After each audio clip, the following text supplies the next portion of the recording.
Today I'll walk you through how to create a client dashboard in Notion, even if you're a total beginner or just need a quick refresher.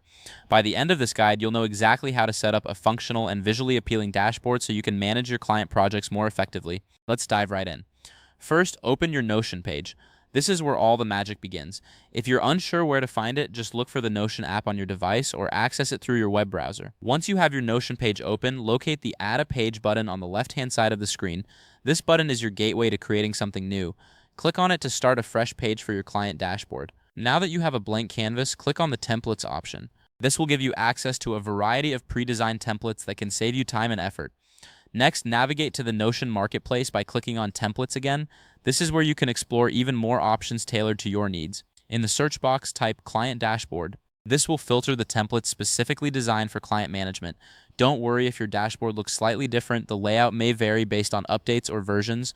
Once you see the options, choose the device template that suits your style and click on it. This template will serve as the foundation for your dashboard. After selecting your template, click the plus add button. This action will add the dashboard to your left-hand pane, making it easily accessible. Now, open the newly added page and start modifying it to tailor fit your needs. You can customize sections, add client information, and even integrate other tools to enhance functionality. Think of it as decorating a room. You can rearrange and personalize it until it feels just right. And there you have it. You've successfully created a client dashboard in Notion. This tool will help you keep track of your projects and client interactions all in one place. If this helped you out, please give the video a thumbs up. If you run into any issues, leave a comment below. Subscribe for more actionable guides.